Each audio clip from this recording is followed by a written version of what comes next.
আজকে after school বেরিয়ে পড়েছি। যাচ্ছি কোথায় বলছি। আর এই জায়গাটা কি চিনতে পারছো? এটা হচ্ছে শিয়ালদার ঠিক পেছন দিকে যে নার্সারিটা রয়েছে, ঠিক সেখানে। গাছ আমার সবসময় ভাল লাগে, কিন্তু গাছগুলোকে চর্চা করতেও তো হয়। আমি অনেকবার এখান থেকে গাছ কিনে নিয়ে গেছি। আর এটা কোথায় এলাম বলো তো? এটা চলে এসছি আমি শিয়ালদায়। সববার আমি হাওড়া থেকে কোথাও না কোথাও যাই, শিয়ালদা থেকে আমি কিন্তু সেরমভাবে যাই না।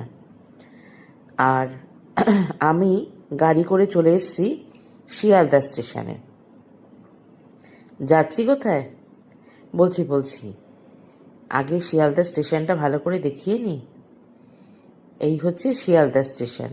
বেশ এখন মেট্রো হয়ে বেশ একটু পাল্টে গেছে। আগে এতটা পরিষ্কার পরিচ্ছন্নও ছিল না। আর মেট্রো হতে এখন সব মানুষেরই সুবিধা।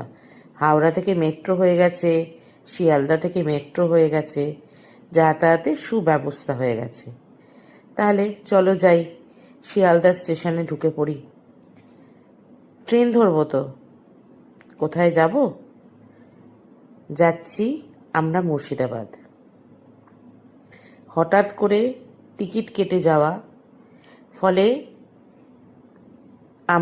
আমাদের এই মুর্শিদাবাদ ট্যুরে সৌরভ আসছে, কিন্তু একটু পরে, আমাদের সঙ্গে নয়। আমরা চলে এসেছি, ট্রেন দিয়ে দিয়েছে। আমরা যাচ্ছি ভাগীরথী এক্সপ্রেসে। আর আমাদের পড়েছিল C2-তে, কম্পার্টমেন্টে। এই হচ্ছে ট্রেনের অবস্থা। হঠাৎ টিকিট কাটা, যে কারণে আমি আর আমার ছেলে আলাদা আলাদা দু জায়গায়। তাতে কি হয়েছে? তাতে কি ফটো সেশন কিছু কম হয়? একদমই নয়। ফটো সেশন আমরা ঠিক করে নিয়েছি, ফটো আমরা উঠিয়েই নিয়েছি। এবারে ট্রেন জার্নিটা একটু অন্যরকম ছিল।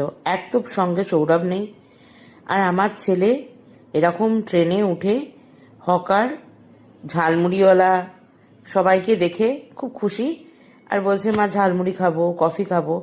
আমি ওকে খাইয়েছি, কারণ ওর এরম ট্রেন জার্নি খুব একটা বড় একটা হয় না। এই করতে করতে আমরা কিন্তু চলে এসেছি মুর্শিদাবাদ স্টেশনে। এসে একটু ফটো সেশন, আর ট্রেনকে টাটা বাই বাই করে আমরা যাব হোটেলের উদ্দেশ্যে। হোটেল থেকে টোটো দাদাকে বলা রয়েছে এবং আমাদের সঙ্গে যোগাযোগও করে নিয়েছে।